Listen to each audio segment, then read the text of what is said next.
Hello mes beautés, j'espère que vous allez bien. Alors je vais vous montrer une petite recette de crème pour la nuit pour soigner vos taches et votre teint terne. Donc voilà, vous avez besoin de trois fruits de façon globale, la tomate, le citron et la carotte. Donc comme je vous explique, la tomate elle donne vraiment une excellente mine au teint, elle est clarifiante, elle est régénérante et puis elle va aussi soigner tout ce qui va être boutons, acné et points noirs. Le citron, quant à lui, vous savez, il est éclaircissant, il est astringent et il est gorgé de vitamine C, donc toujours pour venir apporter ce côté clarifiant à la peau. Et la carotte, vous savez que c'est un star hein, pour tout ce qui va être justement bonne mine. Donc n'hésitez pas à en abuser en fait, que vous la mangiez, que vous la buviez, que vous l'utilisez en cosmétique.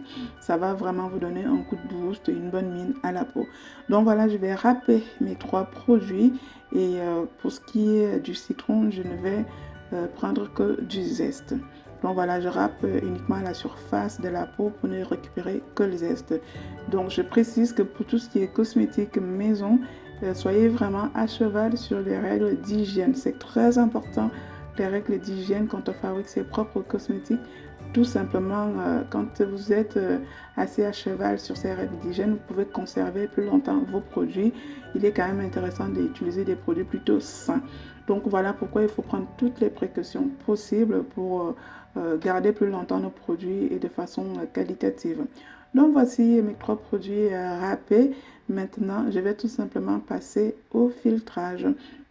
Donc vous avez besoin soit d'un petit torchon propre pour essorer le tout, pour ne récupérer que le jus en fait. Donc voilà, l'idée étant d'éliminer un bon nombre de résidus, donc on n'en a pas besoin.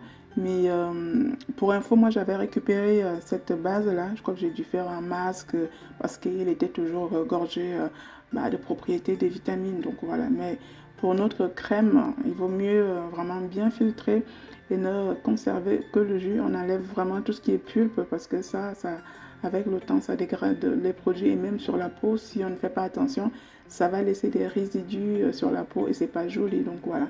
Donc on obtient qu'un bien jus bien filtré. Derrière, je vais passer le tout au bain-marie pendant une quinzaine de minutes pour réchauffer ma préparation. Je fais ça pour éviter que si j'utilise à froid, la fermentation va arriver rapidement. Il faut savoir que les fruits, quand vous allez les utiliser, ils se fermentent avec le temps. Donc c'est normal donc, que la fermentation se fasse.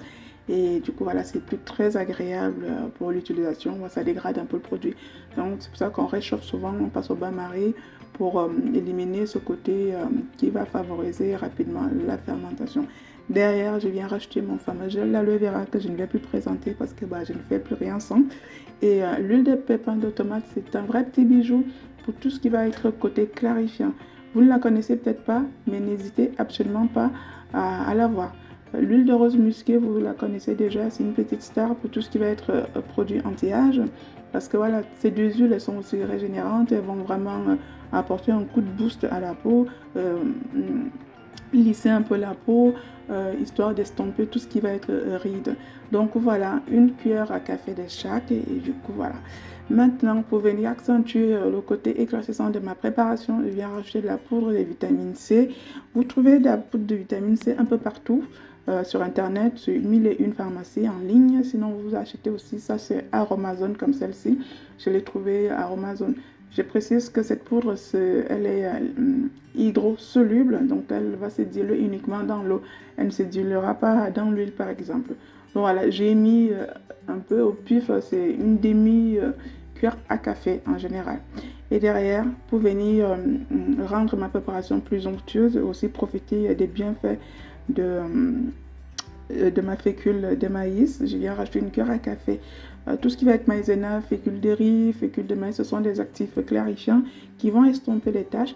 Et ces actifs sont aussi super bien pour la peau grasse avec des boutons parce que la fécule va absorber tout ce qui va être excès de sébum, ça va réguler aussi en même temps et aussi estomper les taches. Donc voilà pourquoi j'ai trouvé nécessaire de rajouter ce petit actif, sachant que je ne suis pas sur une émulsion, donc il n'y a pas d'émulsifiant. Voilà, j'essaie juste de faire un petit soin de choc pour la nuit. toujours, on vient rajouter une petite vitamine E pour le côté antioxydant, pour aussi le côté anti-âge. La vitamine E, elle est anti-âge, elle est antioxydante, elle est aussi même hydratante. Et pour protéger votre préparation, pour la conserver, rajouter un petit conservateur. Le Cosgar, c'est ce que je préfère, mais j'avais le Lucida à la portée de main et j'ai rajouté 10 gouttes parce que je suis à peu près à 50 ml de jus en fait. Donc voilà pourquoi je rajoute que 10 gouttes. Donc voici notre petite crème bien mixée de façon onctueuse. Elle est super top à l'application, elle est très agréable. Je précise que j'ai fait ce tutoriel il y a à peu près 2 mois, honnêtement. Voilà. Et donc, comme je dis toujours, je ne vous montre que les choses qui ont bien marché, qui sont susceptibles de vous aider. Donc, si vous voyez une de mes recettes ou un de mes tutos, essayez absolument, ça fonctionne. Donc voilà, on est arrivé au terme de notre utilisation. Comme je l'ai dit plus haut, bon, cette crème ne sera utilisée que le soir. Voilà, elle est photosensibilisante vu tout ce qu'on a mis dedans. Donc tous les soirs, vous allez vous nettoyer la peau au savon ou en nettoyant. Vous allez sécher et derrière, vous appliquez votre crème. Si vous avez un petit sérum, appliquez-le avant la crème et ça sera magnifique. Et au bout de 10 jours, vous aurez des changements s'opérer sur votre peau. Allez, je vous souhaite un excellent dimanche et je vous dis à très bientôt pour ma prochaine astuce beauté. En attendant, prenez grand soin de vous. Bisous tout le monde. Bye bye.